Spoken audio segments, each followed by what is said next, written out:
पीछे रह गई जमींदार की ठहाकों वाली हंसी, जो मोहन के आत्मसम्मान को बार बार चोट पहुंचा रही थी। पर मोहन को नहीं पता था कि इस अपमान के बाद ही उसकी किस्मत का जादुई दरवाजा खुलने वाला था। जमींदार ने मोहन को धक्के देकर निकाल दिया था। मोहन हताश होकर लौट रहा था, तभी झाड़ियों से कराहने की आवाज आई। अरे, ये नन्ही से चिड़िया, इसके पंख तो खून से सने हैं। कितना तड़प रही है ये। लगता है किसी बेरहम शिकारी का तीर इसकी रूह को छूकर गुजरा है। मोहन चिड़िया को हथेली पर उठाता है। चिड़िया कांप रही है। छोटी सी जान, तू क्यों रोती है? तेरा तो कोई घर भी नहीं जिसे जमींदार छीन ले। देख, मेरे पास तुझे खिलाने के लिए दाना तो नहीं है, पर ये पानी की आखिरी बूंदे तेरे नाम। मेरी प्यास से बड़ी तेरी जिंदगी है। मेरी धोती का ये टुकड़ा शायद तेरे घाव ना भर पाए, पर तेरी तड़प को थोड़ा आराम तो दे सकता है। मोहन अपनी फटी कमीज का कोना फाड़ता है और बड़ी कोमलता से चिड़िया की पट्टी करता है। अचानक एक तेज रोशनी होती है और चिड़िया एक दिव्य परी में बदल जाती है।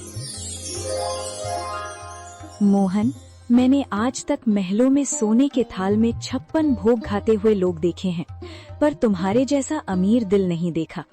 जिसके पास खुद के खाने को निवाला नहीं, वो अपनी फटी कमीज फाड़कर एक पक्षी का घाव भर रहा है। तुम्हारी इस निस्वार्थ करुणा ने मुझे विवश कर दिया कि मैं तुम्हारी मदद करूं।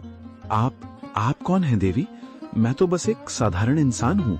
मैं तुम्हारी परीक्षा थी मोहन। ये लो, ये आलू और मटर के बीज साधारण नहीं है। इन्हें उस जमीन पर बोना जहाँ तुमने अपनी गरीबी के सबसे ज्यादा आंसू बहाए हैं।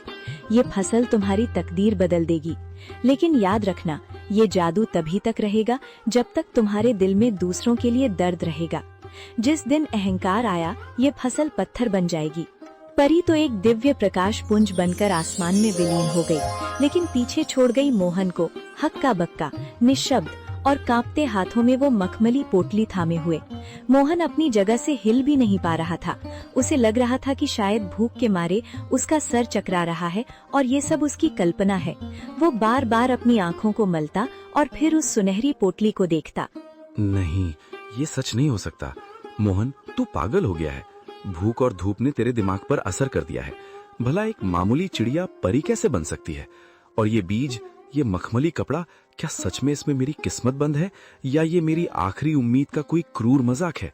अगर मैंने ये बात घर पर बताई तो बिमला हंसेगी। माँ कहेगी कि बेटा होश खो बैठा है। पर ये पोटली, इसका स्पर्श कितना कोमल है, जैसे किसी ने रूह को सहला दिया हो। वो पगडंडी पर चलते हुए बार बार पीछे मुड़कर देखता, जैसे उसे उम्मीद हो कि वो चिड़िया फिर से कहीं चहकती हुई मिल जाएगी। उसके मन में डर और उम्मीद की एक जंग चल रही थी। पैर थक कर भारी हो रहे थे, पर दिल की धड़कनें किसी अनहोनी की आहट से तेज थीं। मोहन जैसे ही घर पहुंचा, उसने देखा कि दीपक आंगन में मिट्टी से खेल रहा है और बिमला चूल्हे के पास बैठी सूखी लकड़ियां बटोर रही है। मोहन का चेहरा उतरा हुआ था, पर आंखों में एक अजीब सी चमक थी। मोहन, आ गए तुम? क्या हुआ? जमींदार ने कुछ दिया? तुम्हारे हाथ खाली क्यों हैं? और तुम ऐसे कांप क्यों रहे हो, जैसे कोई डरावना सपना देख लिया हो? बिमला, माँ, जल्दी इधर आओ। आज जो हुआ, अगर मैं अपनी आंखों से न देखता तो कभी यकीन न करता। मैं पागल नहीं हुआ हूँ, पर आज कुदरत ने मुझसे बात की है। क्या हुआ बेटा? तू इतना घबराया हुआ क्यों है? शांत हो जा, पहले पानी पी। माँ, आज रास्ते में मैंने एक घायल चिड़िया की जान बचाई। उसे पानी पिलाया, अपनी कमीज फाड़कर उसकी पट्टी की, और फिर पलक झपकते ही वो चिड़िया एक नुमानी परी में बदल गई। उसने कहा कि वो मेरी परीक्षा ले रही थी। उसने मुझे ये बीज दिए हैं माँ। उसने कहा कि ये जादुई आलू और मटर हैं। अगर इन्हें सच्चे मन से बोया जाए तो ये हमारी तकदीर बदल देंगे। बिमला हैरानी और अविश्वास से, परी? मोहन, क्या कह रहे हो? कहीं भूख के मारे तुम्हारी तबीयत तो नहीं बिगड़ गई? इस जमाने में परियां कहाँ आती हैं? हमें मेहनत से रोटी नहीं मिल रही और तुम करिश्मे की बात कर रहे हो? बिमला, मुझे भी यकीन नहीं हो रहा था। रास्ते भर मैं खुद को यही समझाता रहा कि मैं सपना देख रहा हूँ। पर देखो इस पोटली को, क्या ये किसी गरीब किसान के घर की चीज लग रही है? माँ, जब उस परी ने मुझसे बात की तो मेरे दिल का सारा बोझ उतर गया। उसकी आवाज में वही ममता थी जो तुम्हारी आवाज में है। उसने कहा, जब तक मन साफ रहेगा ये फसल सोना उगलती रहेगी। बेटा, इस दुनिया में जो हम देख नहीं पाते, इसका मतलब ये नहीं कि वो होता नहीं है। तेरी ईमानदारी का सिला देने खुद विधाता किसी न किसी रूप में आते ही हैं। बिमला, शक मत कर, ये बीज नहीं, ये हमारे सब्र के आंसू